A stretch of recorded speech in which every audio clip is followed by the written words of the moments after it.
तो हम लोग यहाँ पर ये अल्फ़ा डीके को लेकर क्वेश्चन देख रहे हैं। हमारे पास ये TH का न्यूक्लियस था, इसका मास नंबर 228 है। इससे अल्फ़ा डीके हुआ तो RA बना 224। ये RA के ऊपर स्टार लगा, इसका मतलब क्या हुआ? इसका मतलब ये जो RA का न्यूक्लियस है ये एक्साइटेड स्टेट में है। ठीक, ये एक्साइटेड न्यूक्लियस ग्राउंड स्टेट में आएगा। ठीक, तो एक गामा फोटोन निकलेगा, एनर्जी 217 किलो इलेक्ट्रॉन वोल्ट। अगर आप इसको MeV में लिखना चाहें तो 0.217 MeV हो जाएगा। अब आपसे पूछा रहा है यहाँ जो अल्फा पार्टिकल निकला इसकी काइनेटिक एनर्जी क्या होगी? RA, TH, हीलियम, इन लोगों के एटॉमिक मासेस दे रखे हैं। इसका एटम का मास, इसका एटम मास, और ये क्या अल्फा? अल्फा यानी हीलियम का न्यूक्लियस, तो हीलियम के एटम का मास दे रखा है। अच्छा जी, ये हमारा आंसर है। तो एक बार क्लास रोक के पहले क्वेश्चन नोट करिए, फिर ये आंसर निकालिए। काम कैसे करोगे? पहले तो जो मास में कमी है उसको देख के हमें एनर्जी की कैलकुलेशन करनी पड़ेगी कि भाई इस रिएक्शन में एनर्जी कितनी रिलीज़ हुई, और इस रिएक्शन में जो एनर्जी रिलीज़ होगी उसमें से अल्फा पार्टिकल को कितनी मिलेगी काइनेटिक एनर्जी के फॉर्म में, वो भी आप जानते हैं, वो आपने पढ़ा हुआ है। तो इनका इस्तेमाल करते हुए वर्किंग करनी है। क्लास रोक के सवाल लिखें, फिर जवाब निकालने की कोशिश करें।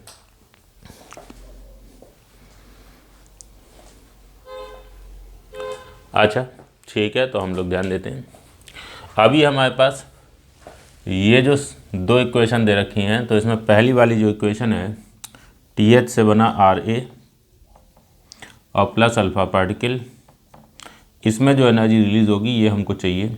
ठीक, और TH का अगर जो मास नंबर है वो A है, तो ऐसे केस में अल्फ़ा पार्टिकल को जो काइनेटिक एनर्जी मिलती है वो होती है A-4/A into delta E। A की वैल्यू दे रखी है, TH का जो मास नंबर है वो 228 है, तो 228 - 4/228 इंटू डेल्टा E। ये 224/228, तो ये हो जाएगा 56/57 डेल्टा E। तो कुल मिला के आपको ये एनर्जी रिलीज जो हो रही है ये पता करनी है। ठीक, अब है क्या कि ये जो हमको RA स्टार दे रखा है, ये RA स्टार फर्दर डिके कर रहा है RA में, तो RA स्टार से बना RA और साथ में निकला गामा फोटोन, तो गामा फोटोन की एनर्जी है 217 किलो इलेक्ट्रॉन वोल्ट, तो उसको हमने MeV में लिख लिया 0.217 MeV। अब एक इक्वेशन ये है और एक इक्वेशन ये है, ये दोनों जो है इसमें RA स्टार जो है हम उसको पिक्चर से हटाना चाहेंगे, क्योंकि ये जो एटॉमिक मासेस दे रखे हैं भाई, ये आपका समझिए RA का एटॉमिक मास दे रखा है, तो हम ये मान चलेंगे ये इसका जो ग्राउंड स्टेट में जब होता है तब का मास है।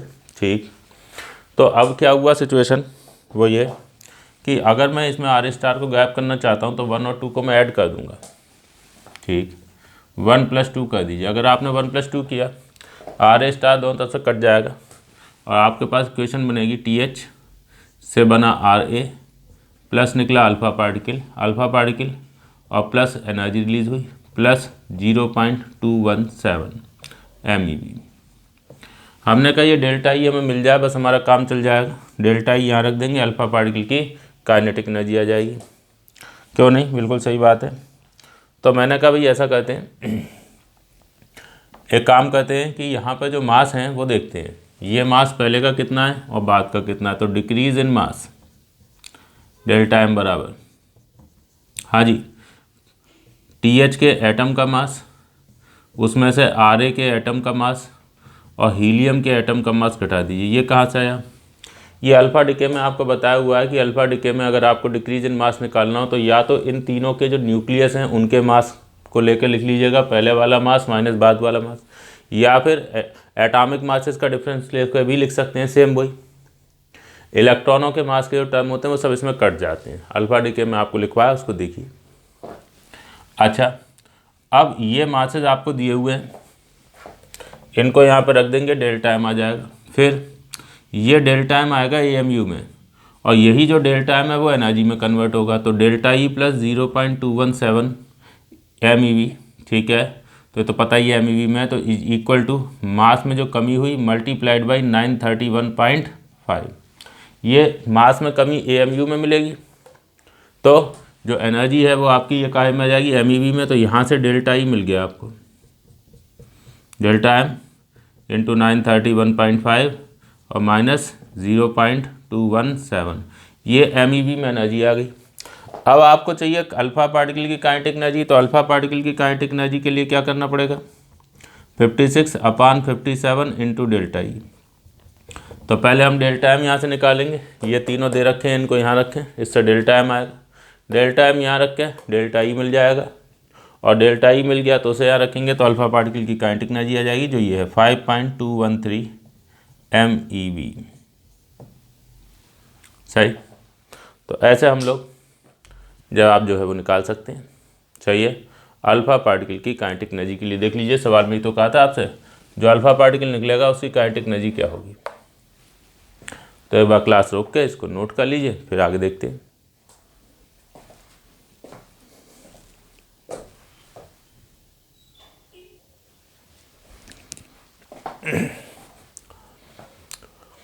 तो हम लोग यहाँ पे ध्यान देते हैं, ये हमारे पास सवाल है, इसमें नेगेटिव बीटा पार्टिकल जो है या पॉजिटिव बीटा पार्टिकल का टाइप का कुछ डिके चल रहा है, नेगेटिव बीटा डिके या पॉजिटिव बीटा डिके। ठीक है, ये नहीं बताया कि कौन सा डिके, वो हम अपने आप देख लेंगे। चाहिए तो सवाल देखते हैं, ये बताना है कि भाई maximum kinetic energy of emitted beta particle, कोई जगह पर बीटा डिके हुआ, कौन सा बीटा डिके हुआ ये नहीं बताया। ठीक, वो हम देख लेंगे अपने आप खुद ही देखना पड़ेगा। उस बीटा डिके में जो बीटा पार्टिकल निकलेगा उसकी काइनेटिक एनर्जी की मैक्सिमम वैल्यू क्या हो सकती है ये बताना है। ठीक, तो आपने बीटा डिके किसका कराना है, तो आपने कहा ये अनस्टेबल न्यूक्लियस है N12, नाइट्रोजन 12, ये नाइट्रोजन का आइसोटोप हो गया, ये रेडियो एक्टिव है, ये अनस्टेबल है, इससे डिके होकर कार्बन 12 बना और साथ में बीटा पार्टिकल निकला। ये कार्बन 12 बना एक्साइटेड स्टेट में, तो ये न्यूक्लियस अपनी ग्राउंड स्टेट में आएगा, तो ये ग्राउंड गामा फोटोन निकलेगा। N12 का एटॉमिक मास दे रखा है, अब ये जवाब देना। तो एक बार क्लास रोकिए, पहले सवाल लिखिए, फिर जवाब निकालने की कोशिश करिए।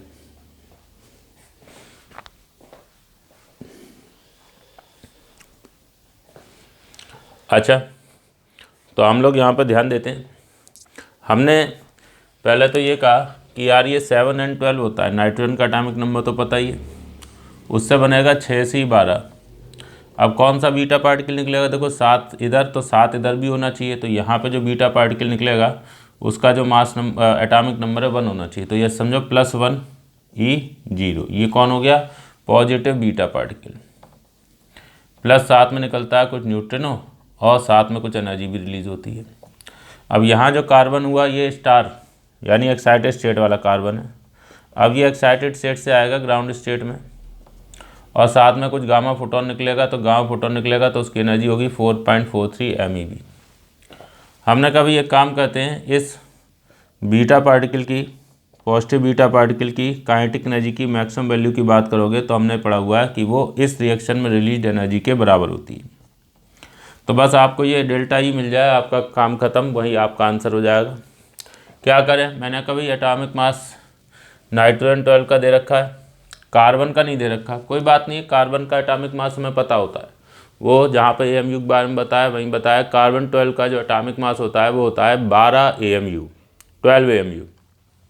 अब वो जो 12 AMU पढ़ा है हमने, वो कार्बन के बारे में बस ऐसे ही कह दिया गया, इसका मतलब वो ग्राउंड स्टेट वाला जो नॉर्मल स्टेट होती है उसमें होगा, तो इसके बारे में नहीं पता, तो इसको हटाओ पिक्चर से। कैसे, इन दोनों इक्वेशंस को ऐड करके, ये दोनों इक्वेशंस को ऐड करो, इन्हें ऐड करेंगे तो हमें मिलेगा 7N12, 7N12 से बनेगा 6C12 plus positive beta particle यानी positron plus neutrino plus delta E plus 4.43 MeV। अब ये एनर्जी कहाँ से आई है, ये मास में कमी से आई है, तो मास में कमी देखते हैं, डिक्रीज इन मास। तो ऐसा होता है कि जब पॉजिटिव बीटा डिके होता है तो डिक्रीज इन मास निकालने के लिए अगर आप एटॉमिक मासेस का यूज़ करना चाहें तो उसका तरीका ये है कि पहला वाला मास यानी कि नाइट्रोजन का जो एटॉमिक नाइट्रोजन का जो एटॉमिक मास है वो देखिए, और कार्बन का जो एटॉमिक मास है वो घटाइए और 2 Me ये और कर दीजिए। चाहिए ये काम करना पड़ेगा। चलो ठीक है, तो नाइट्रोजन का एटॉमिक मास वो दे रखा है 12.018613, तो 12.018613 ये AMU में है, माइनस कार्बन का एटॉमिक मास 12 AMU और -2 Me इलेक्ट्रॉन का मास का डबल, इसको ऐसे रन दो।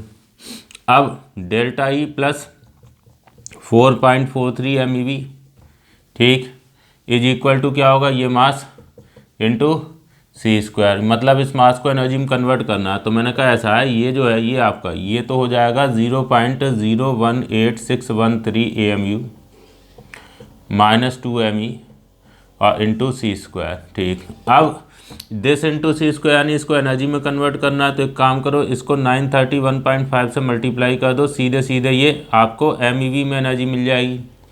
-2 Me इंटू C² ये अलग कर दीजिए, ओके। तो 0.018613 इंटू 931.5 -2। अब इलेक्ट्रॉन के मास को इंटू C² यानी इलेक्ट्रॉन के मास को एनर्जी में कन्वर्ट कर रहे हैं, तो वो हमको मालूम है ये एनर्जी होती है 0.51 MeV। लो जी, हो गया काम। तो हमारा फाइनल डेल्टा ही आ गया 0.018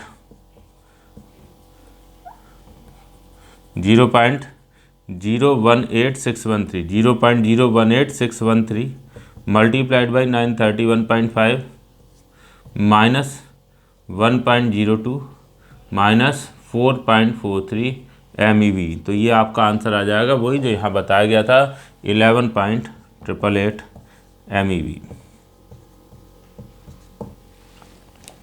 तो कुछ भी खास नहीं है, बहुत सिंपल था। जो आपको चीज़ें बताई गई हैं negative beta decay, positive beta decay, alpha decay में, वही सारी चीज़ें जो है बस इस्तेमाल कर रहे हैं। जैसे ये जो चीज़ है मेन ये है ना डिक्रीज इन मास, तो अब ये आप अगर पॉजिटिव बीटा डिके में जाके देखोगे तो यही मिलेगा। पहले का जो मास है, पहले का जो एटम है जो अनस्टेबल था, जिसने बीटा डिके करना है, उसके एटम का मास माइनस जो उधर बना प्रोडक्ट बना उसके एटम का मास और -2 Me। ऐसा करके हम लोग डिक्रीज इन मास जो है वो देखते हैं। कब? जब पॉजिटिव बीटा डिके जो है वो होता है। ठीक है, तो एक बार क्लास को रोक लीजिए और जो चीज़ आपके सामने इसको साफ साफ नोट कर लीजिए, फिर आगे देखते हैं।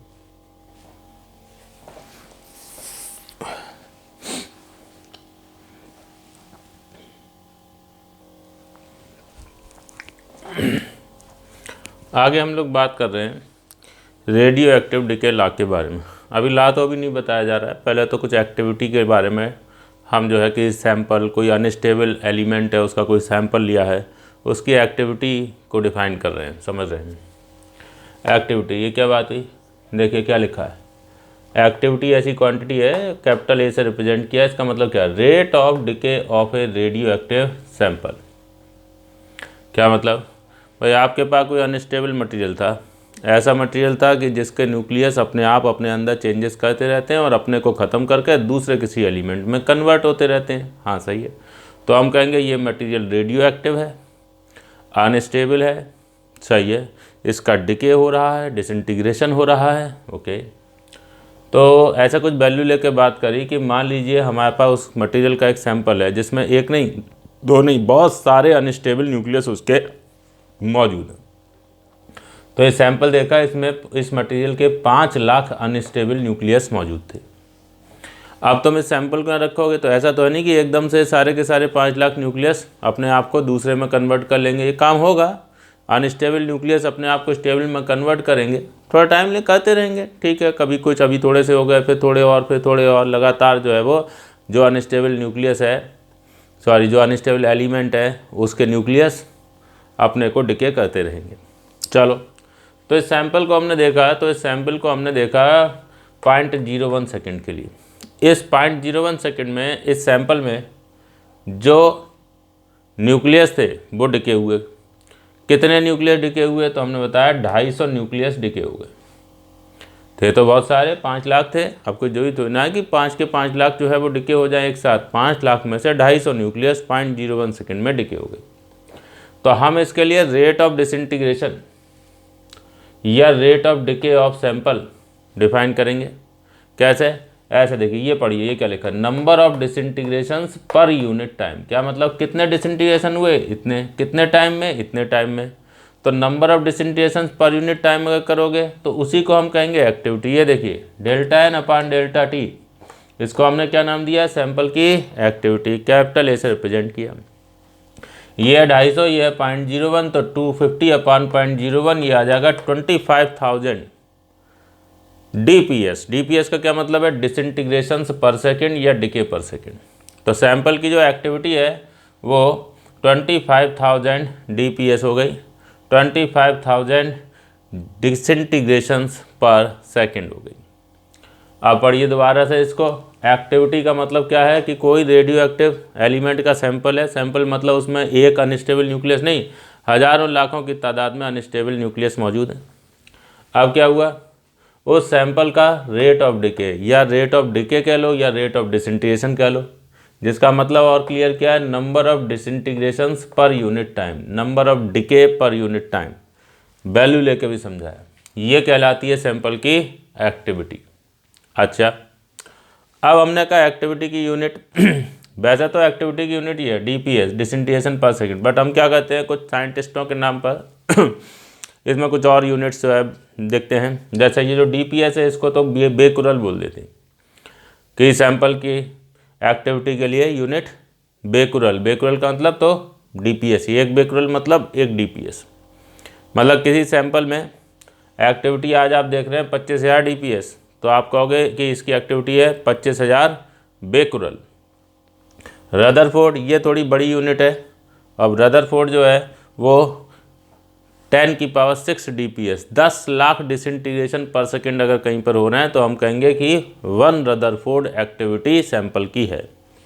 और अगर हम क्यूरी की बात करें, CI मतलब क्यूरी, तो क्यूरी और बड़ी यूनिट है। 1 क्यूरी का मतलब होता है 3.7 × 10⁻10 DPS, डिसइंटीग्रेशन पर सेकेंड। किसी सैंपल की एक्टिविटी अगर इतनी ज़्यादा है जो यहाँ लिखी है 3.7 × 10⁻10 DPS, तो हम कहेंगे कि इस सैंपल की एक्टिविटी एक क्यूरी है। ओके, अब हमने कहा भाई ऐसा है, हम यहाँ पर एक्टिविटी को लेकर कुछ स्टेप की बात करना चाह रहे हैं। देखिए लास्ट में लिखा है A = -dN/dt। तो एक्टिविटी जो होती है वो इन जनरल ऐसे लिखी जाती है। तो इसको थोड़ा समझाया जा रहा है कि हमने एक्टिविटी के बारे में बात करी, अभी एक्टिविटी को ऐसे कैसे लिख रहे हैं, क्योंकि आप आगे कहीं भी पढ़ोगे तो एक्टिविटी को -dN/dt सीधे लिख लिया जाता है। तो ये क्या मतलब है इस बात का, वो देखिए। हमारे पास एक सैंपल था, उसको हमने पहली बार देखा तो उस समय उसमें कुछ N0 अनस्टेबल न्यूक्लियस प्रेजेंट थे। मान लो 1 लाख अनस्टेबल न्यूक्लियस थे। हाँ, कोई प्रॉब्लम नहीं।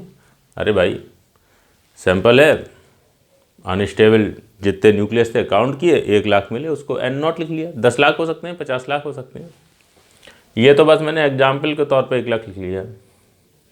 अब जैसे टाइम बीतेगा वैसे वैसे ही अनस्टेबल न्यूक्लियस अपने आप को डिके करते जाएंगे, डिके करते जाएंगे, इनका नंबर कम होता जाएगा। ठीक है, तो नंबर कम होता जाएगा। चलो, तो किसी टाइम T तक आते आते नंबर N0 से घट के N रह गया। ये देखो 1 लाख से घट के 50,000 रह गया। फिर तुमने एक बहुत छोटे समय के लिए और देखा इसको, बहुत छोटा समय, कितना टाइम, DT समय के लिए और देखा, तो टाइम हो गया T से T+DT। अनस्टेबल न्यूक्लियसों की संख्या और कम हो जाएगी। ये देखो 50,000 से घट के 49,900 रह गए। हाँ, कोई प्रॉब्लम नहीं। तो हमने यहाँ पे अनस्टेबल न्यूक्लियस लिखे थे N, यहाँ पे लिखे N+DN। ये N+DN का मतलब ये नहीं है कि नंबर बढ़ रहा है। अरे अनस्टेबल न्यूक्लियस तो डिके होते जाएंगे, उनका नंबर तो कम होता जाएगा ना। ये DN का मतलब है चेंज, N में चेंज कितना हुआ। अब बहुत सिंपल सी बात है, अगर कोई चीज़ बढ़ रही होती है तो उसमें जो चेंज है वो पॉजिटिव होता है, कोई चीज़ घट रही होती है तो उसमें चेंज नेगेटिव होता है। तो यहाँ पर अगर नंबर है 50,000 और यहाँ नंबर है 49,900, तो इसका मतलब है कि जो चेंज है वो निगेटिव होगा। तो DN विल बी नेगेटिव। ये देखो DN नेगेटिव होगा क्योंकि N जो है वो क्या कर रहा है, डिक्रीज कर रहा है। DN का मतलब भी क्लियर किया। DN का मतलब है change in number of unstable nuclei in DT time. अच्छा, ये DN क्या होगा इस केस में, DN का मतलब है चेंज। अब देखो वैसे तो 50,000 से 49,900 तक गए तो 100 का चेंज हुआ, लेकिन ये चेंज कैसा, बढ़ा कि घटा? घटा नंबर, तो इस चेंज को हम -100 लिखेंगे। अगर नंबर बढ़ता 100 तो हम कहते हैं चेंज +100 है, अगर घट रहा है तो हम चेंज कहेंगे -100। तो DN की वैल्यू हम लिखेंगे तो 50,000 से 49,900 का मतलब चेंज हो गया DN बराबर -100। वैसे भी चेंज का मतलब होता है बाद वाली वैल्यू माइनस पहले वाली वैल्यू। देखो अगर तुम्हें ये DN चाहिए तो इसमें से इसे सब्ट्रैक्ट करोगे ना, n प्लस DN में से n सब्ट्रैक्ट करो, अपने आप DN बच जाएगा। तो इस समय नंबर है 49,900, इस समय नंबर है 50,000, तो इसमें से इसे सब्ट्रैक्ट करिए तो वैल्यू क्या मिलेगी, -100 ही तो मिलेगी। तो DN विल बी -100। ओके, अब हमने ये कहा कि टाइम t से t + dt में ये बताओ समय कितना लिया, ड्यूरेशन dt। अब कितने न्यूक्लियस इस ड्यूरेशन में डिसइंटीग्रेट हुए या डिके हुए? अरे यार, अनस्टेबल न्यूक्लियस का काउंट 50,000 से रिड्यूस होकर 49,900 रह गया है, तो इसका मतलब 100 न्यूक्लियाई कहाँ गए, वो डिके हो गए, डिसइंटीग्रेट हो गए, वो ख़त्म नहीं हुए, मतलब उन्होंने अपने को दूसरे फॉर्म में कन्वर्ट कर लिया। तो 100 न्यूक्लियस डिके हो गए। इसमें से घटा दिया, उतने न्यूक्लियस डिके हुए, तो वही काम यहाँ पे किया। Number of nuclei disintegrated in time t2 t + dt। यहाँ से यहाँ जाने में डिके कितना हुआ, ये नंबर माइनस ये नंबर, n - n + dn यानी -dn। वो बात सही है यार, dn -100 है तो -dn 100 ही तो होगा। 100 लोग डिके हुए तो 100 को क्या dn लिखोगे, -dn लिखना पड़ेगा भाई। अब dt समय में -dn लोग डिसइंटीग्रेट हुए, तो डिसइंटीग्रेशन का रेट क्या हुआ, एक्टिविटी। जितने डिसइंटीग्रेशन होते हैं अपान जितना टाइम लगता है, तो डिसइंटीग्रेशन कितना हुआ -dn, टाइम कितना लगा dt, तो ये रेशियो ये क्या होगा, एक्टिविटी। तो किसी रेडियो एक्टिव अनस्टेबल सैंपल की एक्टिविटी आप हमेशा -dn/dt करके लिखी हुई पाएंगे। ओके, तो एक बार क्लास रोक लीजिए और जो चीज़ आपके सामने है इसको नोट कर लीजिए।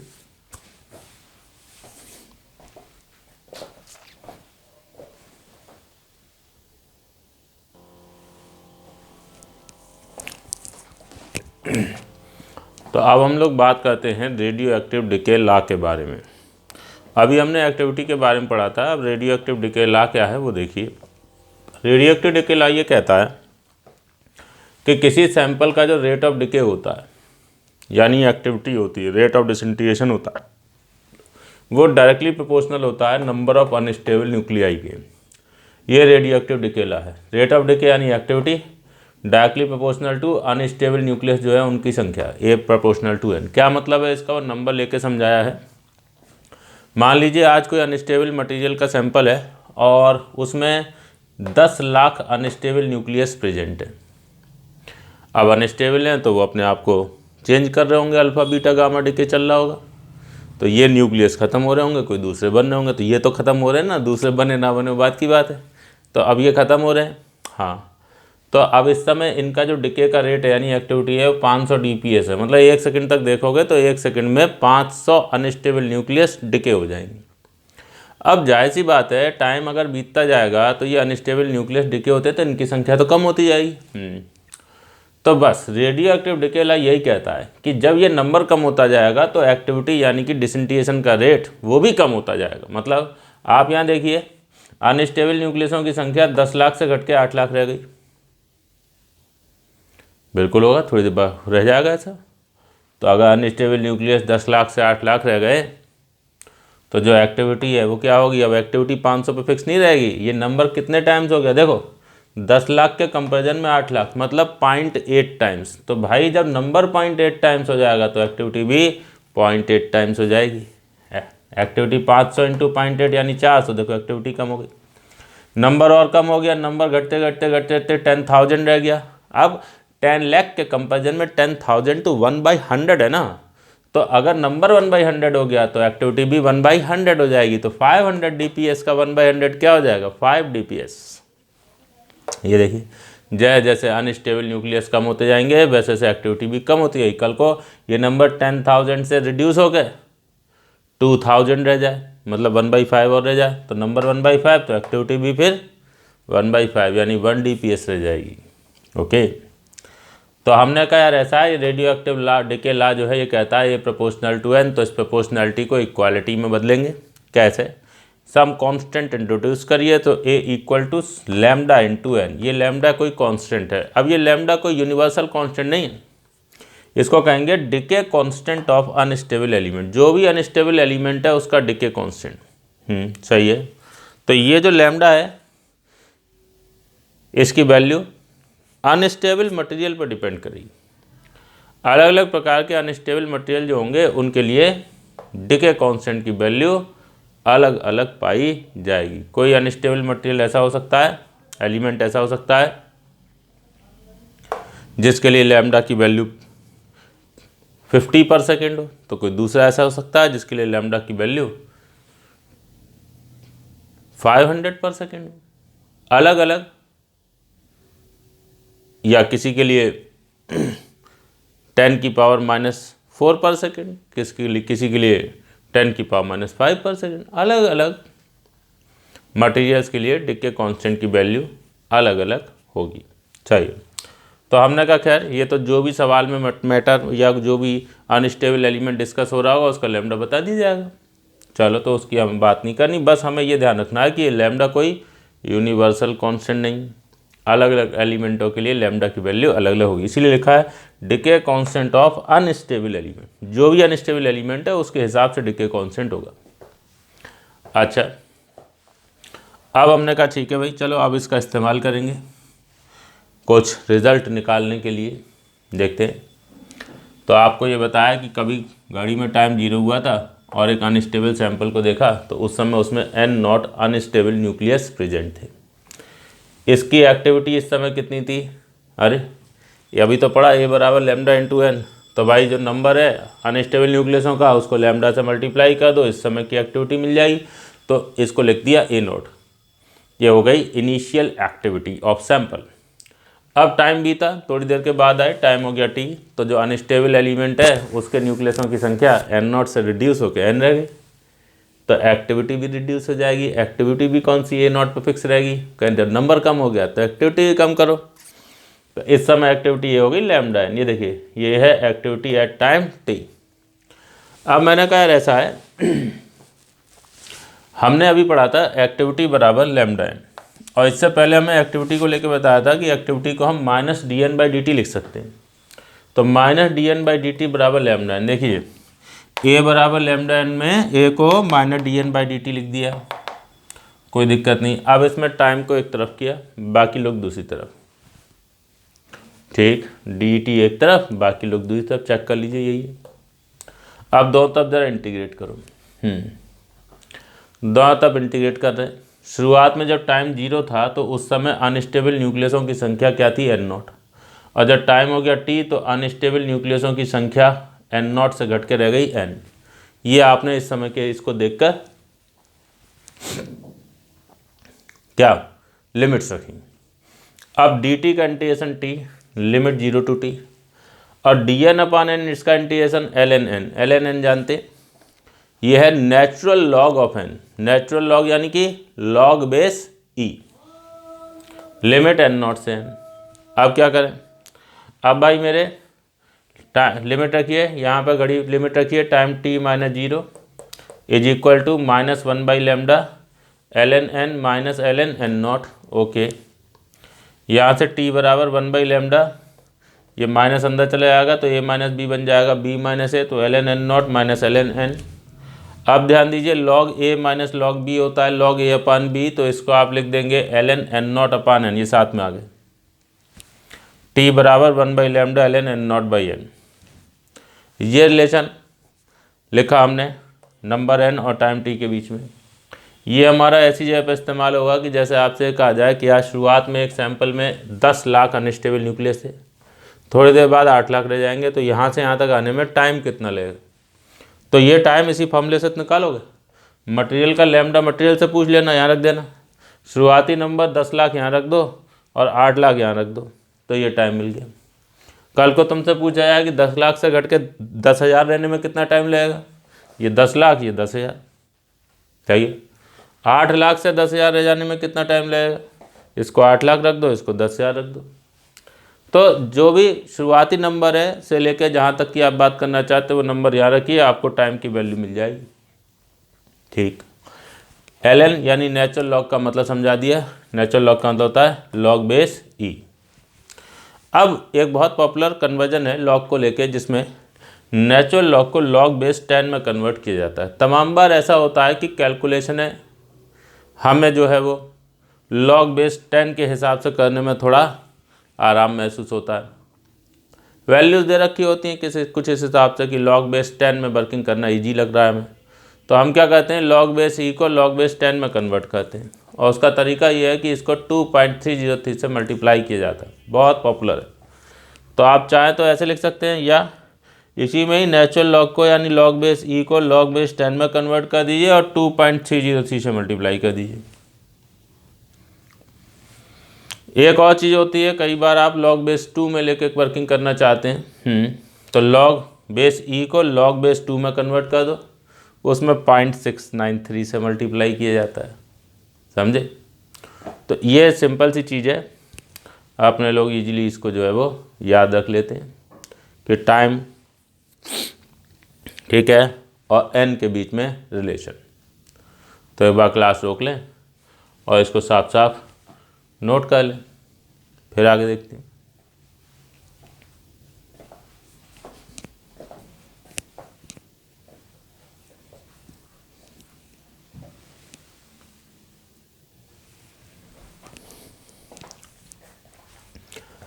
तो हमने यहाँ पर ये बात कही कि जो एक्टिविटी होती है, तो इनिशियल एक्टिविटी ए नॉट बराबर क्या है lambda N naught, time T पे एक्टिविटी ए बराबर क्या है लैम्डा एन। अगर तुम इसको डिवाइड कर दोगे तो ए नॉट अपान ए बराबर am not upon N.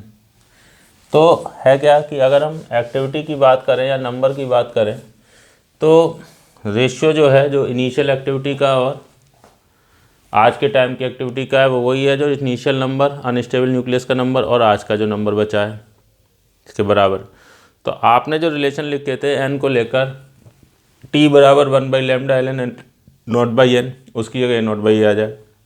2.3 upon lambda log base 10, उसमें भी एन नॉट बाई एन की जगह ए नॉट बाई ए। ऐसे ही बेस 2 वाले में भी ये इसलिए बताया जा रहा है कि तमाम बार सवालों में क्या होता है कि जो अनस्टेबल न्यूक्लियस है उसका नंबर कितना है उसको लेकर नहीं बातें कही जाती हैं, बल्कि एक्टिविटी को लेकर कह दिया जाता है कि भाई शुरुआत में सैंपल की एक्टिविटी इतनी थी, बताओ कितने टाइम के बाद एक्टिविटी इतनी रह जाएगी।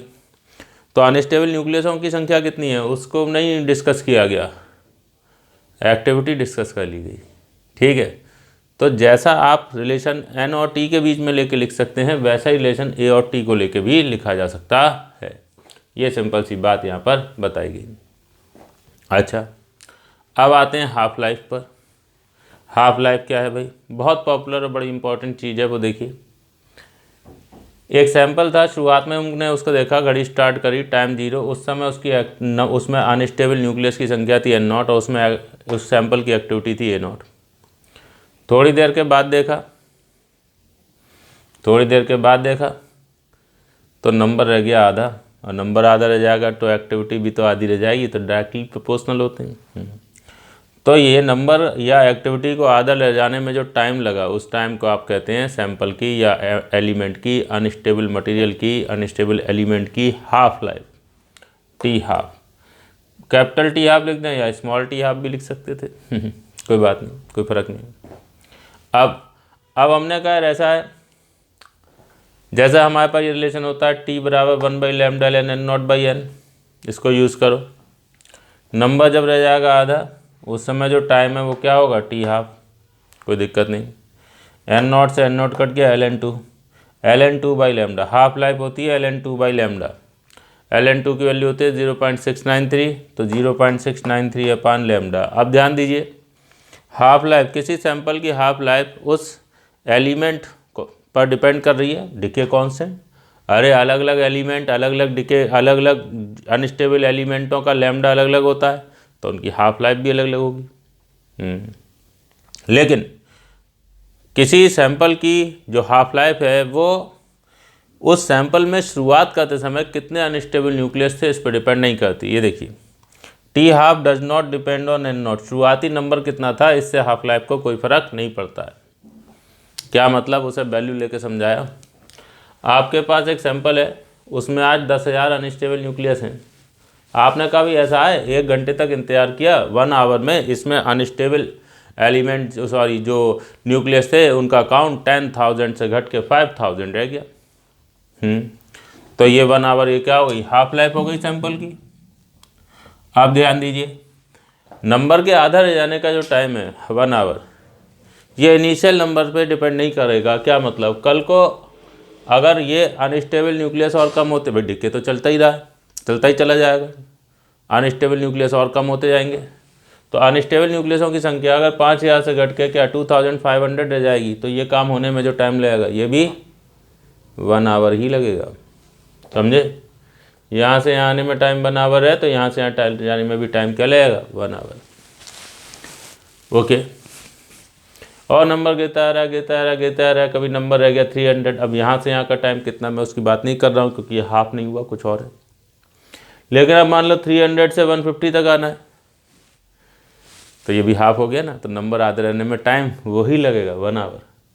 और कम होते होते 20 रह गया अनस्टेबल न्यूक्लियस, 20 से 10 में भी 1 आवर लगेगा। कल को 10 से 5 रह जाने में भी टाइम 1 आवर लगेगा। 2 बचेंगे तो 2 से 1 रह जाने में भी 1 घंटा लगेगा। तो सैंपल की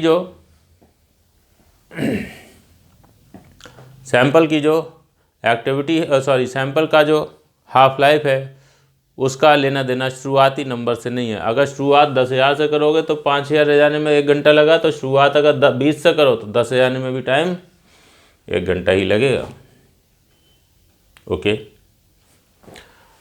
ये इस टाइप से टेबल बना के दिखा दी कि भाई टाइम 0 शुरुआत करते समय नंबर था N0, एक्टिविटी थी A0। एक हाफ लाइफ के बाद नंबर आधा रह गया, एक्टिविटी भी आधी। एक और हाफ लाइफ बिता दो, 2 हाफ लाइफ हो गई। तो पहली हाफ लाइफ में आधा, तो अगली हाफ लाइफ में फिर आधा, तो हाफ इंटू हाफ 1/4। एक और हाफ लाइफ तो इंटू हाफ फिर कर दो 1/8। n हाफ लाइफ बिता दो तो n बार 1/2 का फैक्टर आएगा, तो 1/2 की पावर n। जैसे नंबर घटेगा वैसे ही एक्टिविटी घटेगी। सही है। आगे हम ध्यान देते हैं, ये जो t बराबर आपने ऐसे पढ़ा है 0.693 अपान लैम्डा log n0/n/2, ये एक्टिविटी को लेकर नंबर को लेकर बताया था अभी थोड़ी देर पहले, यहीं पे लिखा था। तो उसमें 0.693 अपान लैम्डा क्या है, हाफ लाइफ। तो बहुत बार इस टाइप से भी आप रिलेशन लिखा हुआ कहीं देख सकते हैं, t बराबर t हाफ log n0/n/2, और n0/n को a0/a लिख सकते हो, वो तो कोई प्रॉब्लम ही नहीं है। तो t बराबर t हाफ log a0/a/2। तो ऐसे करके हम हाफ लाइफ को लेके जो है वो बात कर सकते हैं, और सिंपल चीज़ है, आसानी से याद रख सकते हैं। तो एक बार क्लास रोकिए और इसको नोट कर लीजिए, फिर हम लोग आगे देखते हैं।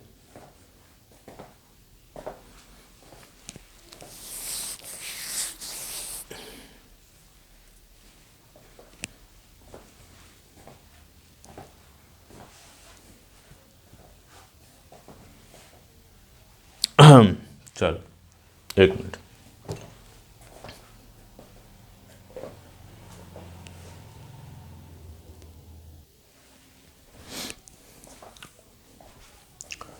तो हम लोग यहाँ पर ध्यान देते हैं, हमारे को जैसे अभी हाफ लाइफ के बारे में बताया गया, तो हाफ लाइफ जो है वो रह गया कि भाई नंबर को आधा रह जाने में जो टाइम लगेगा। और नंबर तो जैसे आधा रह जाने की बात करोगे तो ऐसे ही नंबर 1/3 रह जाने का टाइम डिस्कस हो सकता है, 1/5, 1/10, 1/20 रह जाने का टाइम डिस्कस हो सकता है। तो कोई पर्टिकुलर फ्रैक्शन रह जाने का जो टाइम है, अगर हम वो बात करें, टाइम 0 पर नंबर था N0, एक्टिविटी थी A0, टाइम कैपिटल T आते आते नंबर रह गया FN0। ये बढ़ नहीं गया कि 2F0, 2N0, 3N0 हो गया, नहीं, ये F का मतलब है 1/2, 1/3, 1/7, 1/20, इस टाइप से। F is some fraction. तो जो नंबर है वो रह गया FN0। मान लो F की वैल्यू 1/5 है, तो A0 भी वही 1/5 A0, यानी कि F A0 हो जाएगा। अब टाइम कितना लगा, तो हमने कहा भाई t बराबर 1/λ ln n0/n है, इसमें रखो टाइम को capital T, 1/λ ln N naught upon N की जगह F N naught, N naught cut गया, टी बराबर 1/λ एन बाई एफ, टी बराबर 1/λ 1/f, ये आ गया, समझे। हम ये कहेंगे कि यहाँ पर जो टाइम है वो खास बात क्या है, एन नॉट पर डिपेंड नहीं कर रहा है। जिस प्रकार से हाफ रह जाने का टाइम शुरुआती नंबर पर डिपेंड नहीं करेगा, ऐसे ही 1/3 रह जाने का, 1/7 रह जाने का, 1/20 रह जाने का जो टाइम होगा वो शुरुआती नंबर पर डिपेंड नहीं करेगा। अच्छा, ये वैल्यू लेकर कुछ समझाया है।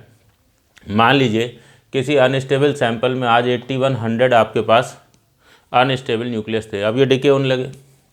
एक दिन बाद देखा तो नंबर 8100 से घट के क्या 2700 रह गया, तो जो फ्रैक्शन है वो कितना रह गया 1/3। तो अगर 1/3 रह जाने में एक दिन लगा तो अब आगे भी 1/3 कभी भी देखोगे और जाने में जो टाइम लगा वो एक दिन ही लगेगा। मतलब 2700 से 900 टाइम एक दिन लगेगा, 900 से 300 आने में भी एक दिन लगेगा, फिर और कम होते होते कभी 300 से घटते घटते 6 रह गया। अब यहाँ से यहाँ का टाइम कितना लगा मैंने उसकी बात नहीं करी। 6 से 2 रह जाने में भी टाइम एक दिन ही लगेगा। फ्रैक्शन 1/3 रह जाने का जो टाइम होगा फिर वो एक बार अगर आपने कैलकुलेट कर लिया एक दिन आ गया किसी मटेरियल के लिए, तो 1/3 रह जाने का जो टाइम है वो हमेशा ही एक दिन होगा।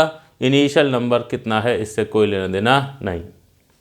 ओके, तो जो चीज़ हाफ लाइफ के लिए है वो चीज़ ये भी, ये बहुत इंपॉर्टेंट है क्योंकि कई बार सवाल ऐसे होते हैं जिसमें डेटा जो दे रखा होता है उसमें नंबर या एक्टिविटी कम हो रही होती है, ठीक है, बट वो 1/2 के हिसाब से नहीं है। मान लो 1/7, 1/49, 1/343 इस टाइप से हो रही है, तो वहाँ पे आपको ये चीज़ का इस्तेमाल करना पड़ेगा। सही है, ओके, ये दिखा दिया।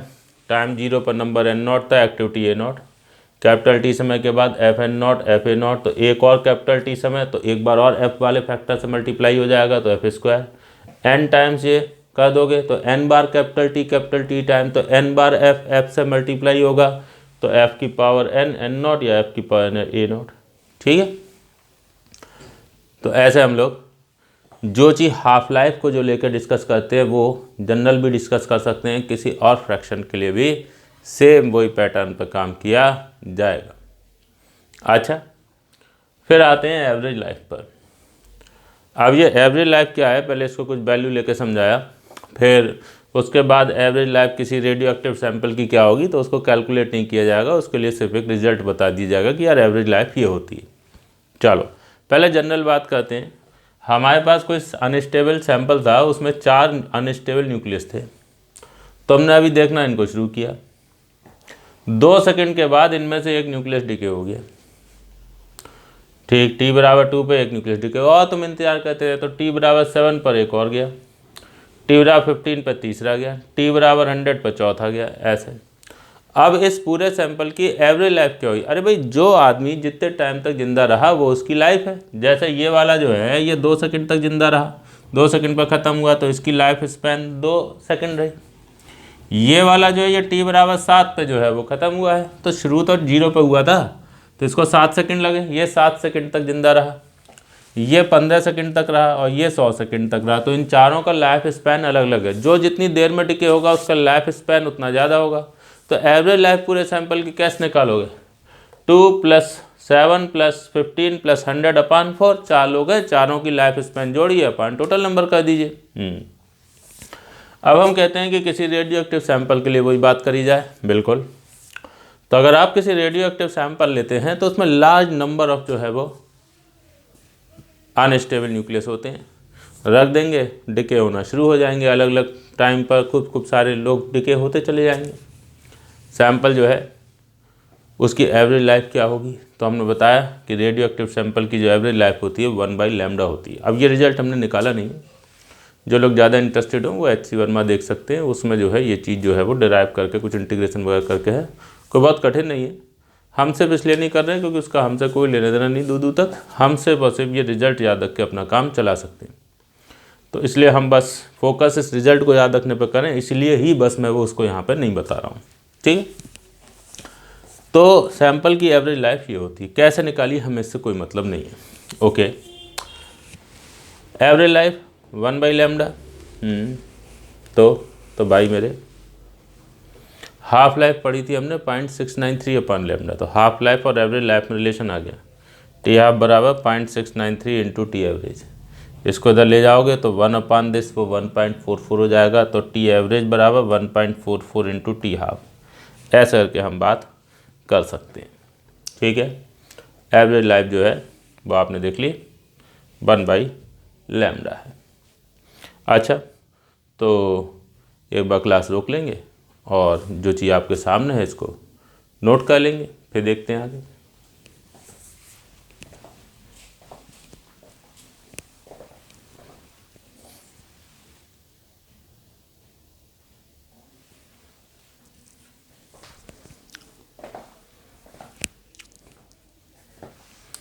तो हम लोग फिर यहाँ पर बात करते हैं कि हमारे पास ये ऐसे करके टी बराबर 1/λ ln n0/n वाला रिलेशन है, यस।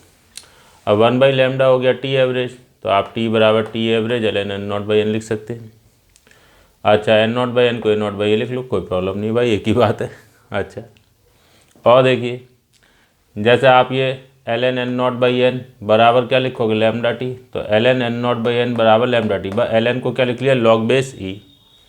अब क्या होता है कि लॉग को यहाँ पे पिक्चर से हटाएंगे, तो लॉग को पिक्चर से हटाने का तरीका ये होता है कि अगर आप ये ऐसे लिख रहे हो तो ये जो लॉग अगर हटाओगे तो राइट साइड में चीज़ है वो बेस की पावर पे चढ़ जाती, तो n0/n बराबर होगा ई की पावर लैम्डा टी। ये देखिए बहुत बेसिक चीज़ है, लॉग को लेकर आपको पता है अच्छी बात, नहीं पता तो याद कर लीजिए। लॉग हटाओगे तो ये बेस की पावर में ये चीज़ चढ़ा दीजिए, तो n0/n बराबर ई की पावर लैम्डा टी। आप ऐसे लिख लीजिए n बराबर n0 अपान ई की पावर लैम्डा टी, या n बराबर n0 ई की पावर माइनस लैम्डा टी। ऐसा भी ये याद रखें, ये भी बहुत पॉपुलर फॉर्म है n और t के बीच के रिलेशन की। कहीं पर टाइम दिया हो n निकालना हो तो इसका यूज़ कर सकते हैं। कह दिया कि भाई शुरुआत में हमारे पास 10 लाख अनस्टेबल न्यूक्लियस थे, बताओ 1 साल के बाद कितने बचेंगे, तो भाई मेरे 1 साल के बाद 1 साल टाइम यहाँ रख देना, n की वैल्यू निकाल लेना। तो टाइम दे रखा हो तो n निकालने के लिए आप इसका इस्तेमाल कर सकते हो। अच्छा, जैसे n को लेकर रिलेशन होता है वैसे ही एक्टिविटी को लेकर रिलेशन होता है, तो आप चाहें तो इसी से ही एक्टिविटी वाला रिलेशन लिख सकते हैं, a बराबर a0 अपान ई की पावर लैम्डा टी, या a0 ई की पावर माइनस लैम्डा टी। अरे ये तो पता ही होगा, ये ऊपर चला जाएगा, पावर में चढ़ नेगेटिव हो जाएगी, ठीक। और देखिए जैसे यहाँ पे आपने ये लिखा है n बराबर n0 अपान ई की पावर लैम्डा टी, तो लैम्डा को 1/t एवरेज लिख सकते हो। अरे टी एवरेज 1/λ होता है, तो लैम्डा को 1/t एवरेज लिख लो, तो n बराबर n0 अपान ई की पावर t/t एवरेज। ए ऐसे ही a बराबर a0 अपान ई की पावर लैम्डा टी है, तो ई, अरे ये 2 कहाँ से आ गया, सॉरी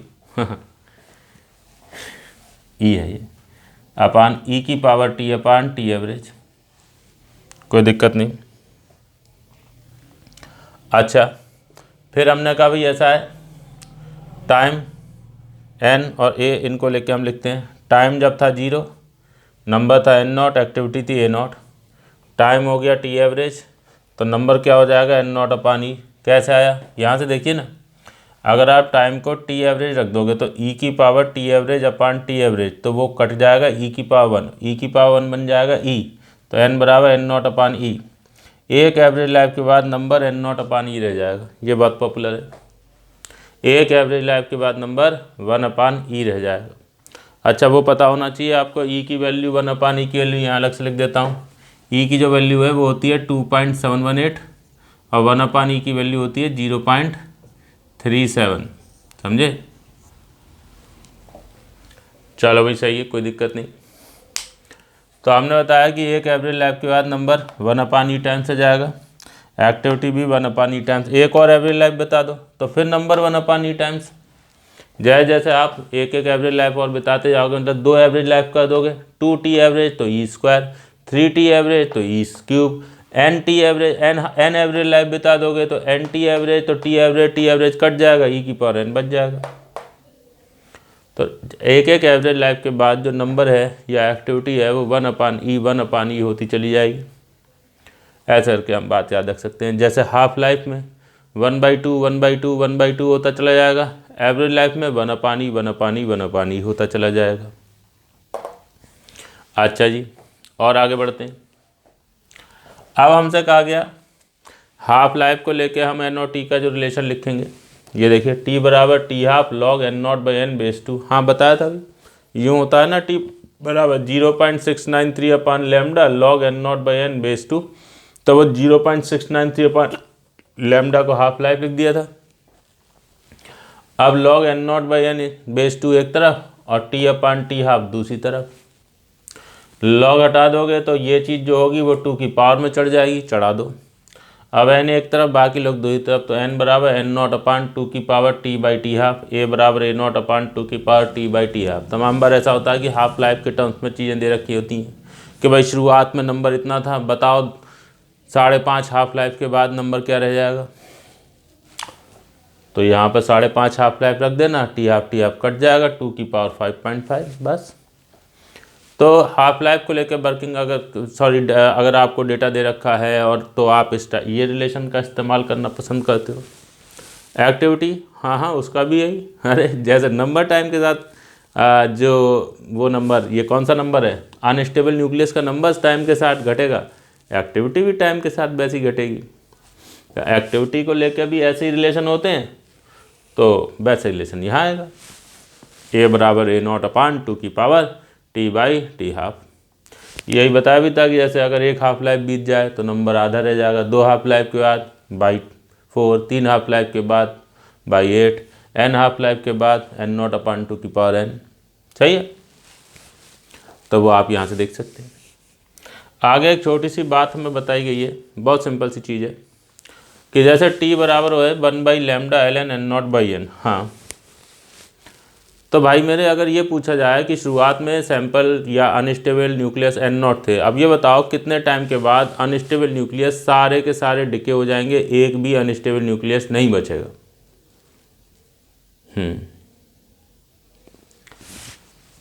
तो एन को 0 रख दो, इसमें एन को 0 रख दोगे तो टी की value 1 by lambda L N N naught by 0 यानी इन्फिनिटी, एल एन इन्फिनिटी मतलब इन्फिनिटी, तो टाइम आ गया इनफाइनाइट। अगर आपसे एक सेकेंड,